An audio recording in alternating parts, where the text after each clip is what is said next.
Reading the script for my episode, this most daunting thing was the frozen lake sequence, which is big and really hard to shoot. It's a massive amount of fighting and stunts and special effects. The zombie polar bear may be more difficult than doing dragons. 2, 1, action! You go like, is this even possible to shoot? Go, go! Dan and David wrote the scenes for 6. I think it was really fun for them to have all these crazy killers together on this mission. But we all die. The enemy always wins, and we still need to fight him. Most of the heavy lifting of the sequence, the Army of the Dead on the frozen lake, that was all in Wolf Hill Quarry in Belfast. This episode is probably the most contained of all the episodes this season in terms of most of it takes place beyond the wall. And that was shot, with the big exception of the frozen lake, that was shot in Iceland. There's not a living woman within 100 miles of here. We have to make do with what we've got. And we cut. Okay.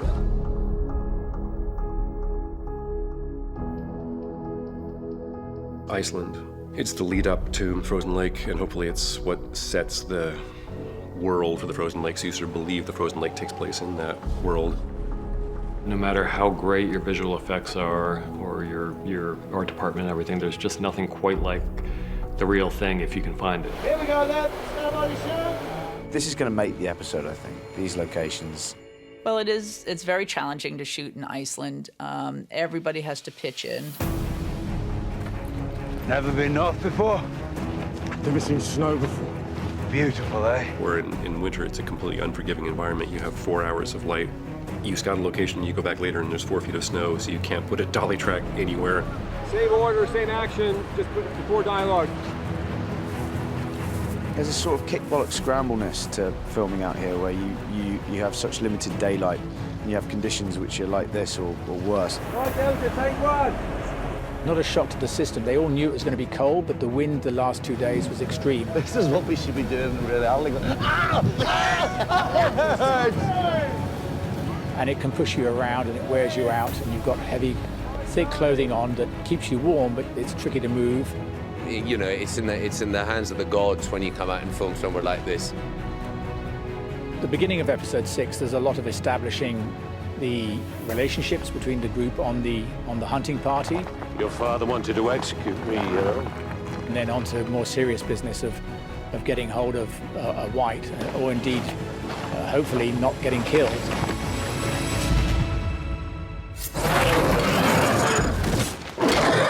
We have a big scene with a polar bear. So you're in a blizzard, your visibility is 10 feet, and you've got something that's out there that you don't know where it's going to come from.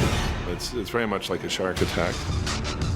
We felt like a real collaboration in building that sequence. It was the script, it was VFX, and it was my ideas, and it was also, I worked with a wonderful storyboard artist, made the scene richer. It's a big CGI polar bear. We did it in a big CGI box.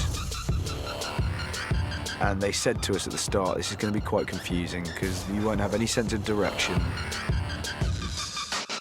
And it was a bit weird. So the polar bear fight was a real challenge because obviously we don't have a zombie polar bear. I have got a big guy in a green suit. I've had people going, oh, when I'll come towards you on a bear. No, you're not. Your name's Toby. It's pretty weird, to be honest. And it was clear there was going to be quite a bit of wire work. And 3, 2, 1, action! Stop! It throws them around, it smacks them all over, it's huge, and their regular weapons can't kill it.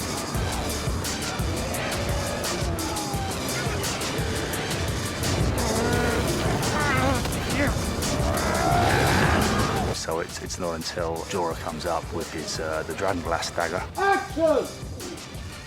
Like the smallest weapon they've been trying to use against him, but the Dragon Glass deanimates it.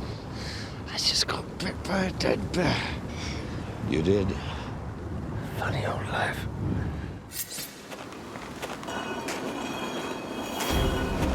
Frozen Lake sequence is so ambitious that I don't think any of us really understood what we were getting ourselves into. They said, so here's what we're thinking. And they sent me pictures of a quarry with nothing. And I thought, really? Okay, what else you got? And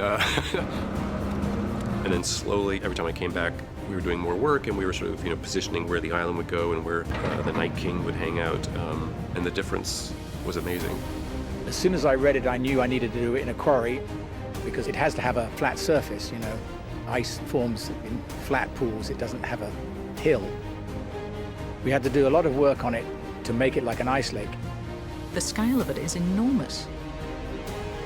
We concreted the entire quarry floor. They levelled the quarry and started pouring what I think Tom Martin told me ended up being about 11,000 square feet of concrete just to get the frozen lake element of it alone. So we've sort of built the biggest car park in Northern Ireland, really, with an island in the middle of it. We built the island in the middle like we would build a set. All of the formwork was put in, finished by the plasterers the way that a set would usually be finished. And then you can't talk about that set without acknowledging the snow team. I believe it's the biggest snow set ever. Could be a Guinness Book of Records. 36,000 square meters of snow. 3, 2, 1, action! We built some walls to take us from Iceland into this lake to sort of make believe that we were in the same environment.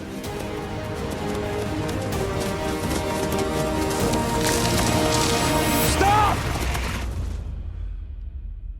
By far, the most effort, expense, time, agony is going into the frozen lake because that's where most of the action and dragon stuff happens.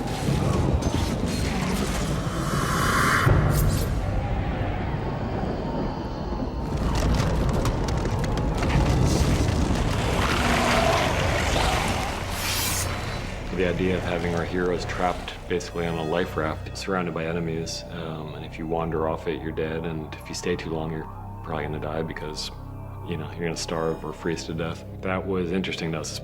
I've been waiting for the end for a long time. Maybe the Lord brought me here to find it. Getting Alan Taylor was a big thing because Alan's so good with this stuff. He's such a talented director, but he's got such a great eye for creating tension and disturbing shots. I look back at some triumphs from previous seasons, like Battle of the Bastards is one of the best things ever achieved in, television, maybe cinema. And it's partly because the storytelling is so clear through a chaotic battle. Our scene is smaller, it's like 6 guys on a rock, but there's just as much chaos because whites are involved and they tend, crazy zombies that tends to devolve into chaos immediately. Oh, fuck. And so trying to focus the story so you understood the terms of the battle was the main challenge. You come up here. I call it a fight mode. When you're in the middle of a fight, you need to have all your adrenaline on a maximum. Too dry? And when you have whites attacking you from all sides, you're on a super maximum. To build it, you've got to loosen up. You've got to be ready for a fight. And it needs some screaming. You need some hitting the axe. Even the extras are so into it.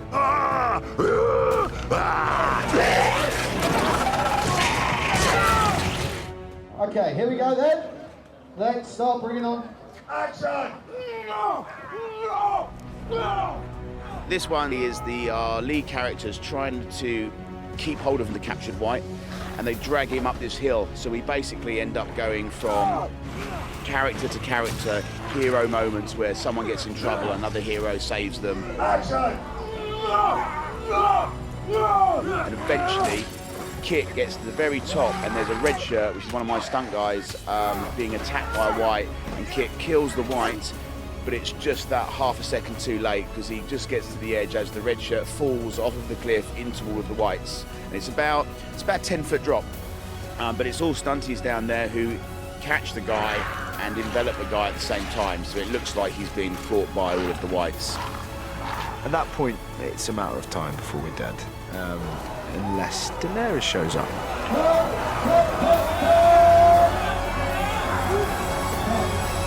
Come guys to your first position.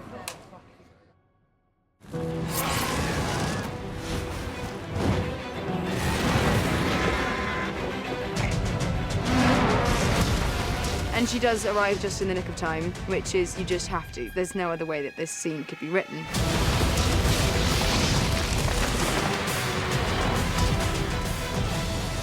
One of the main dramatic events of this is, of course, the dragons coming to the rescue, and they're north of the wall, and so you get the direct, explosion of fire against ice, which is the central sort of motif of this whole story saga.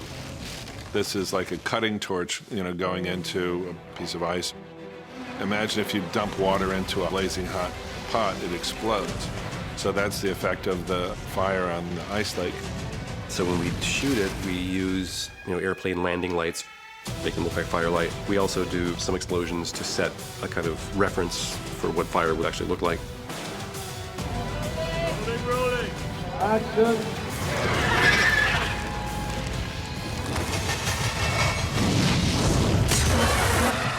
If you kill a person on screen, it's bad. If you kill a puppy, you're really dealing with emotional stuff. And I think the dragons are beloved. I mean, we also think they're invincible, so it's a shattering moment when it happens, and we're trying to shoot it in a way where we serve that.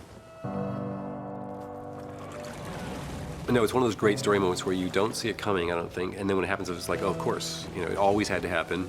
It makes perfect sense. Losing one of her dragons, I think, not only is it her power, but the emotion of losing a child on top of that. It is everything that you know her for in one moment, taken.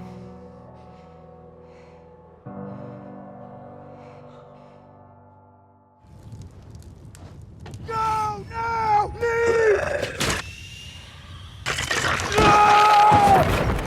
And then working out, of course, when the ice breaks, what are you going to do then? Because obviously then the quarry stops being useful. So if we can now go back to a first position then, please. And then they got one day man being dunked in a tank of water for a whole day. Which I was laughing at Alfie Allen because he had to do that, and I was literally on set laughing at him until someone came up to me and said, "You got to do that in January." So open water, broken ice is a challenge for visual effects, special effects, to make look real in a quarry that can't do either.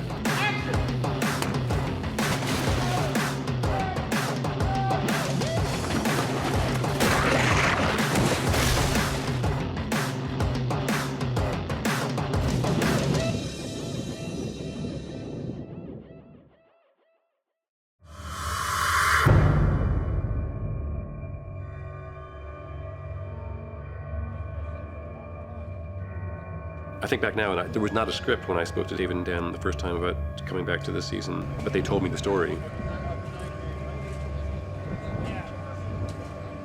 And then when they told me, the details of the final scene.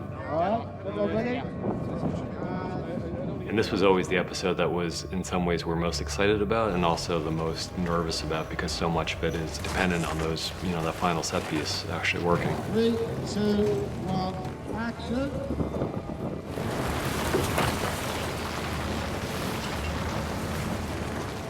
The eyes of the White Walkers and the Whites have been such a prominent feature of the show, and a lot of work has gone into the specifics of how the eyes look. And to see that hopefully iconic image at this point blown up to the size of, a beach ball, that seemed like it was a crowd-pleasingly oh shit moment. There was that same feeling I hope everybody else has when they watch it, which is like, no, oh cool, what's gonna happen next?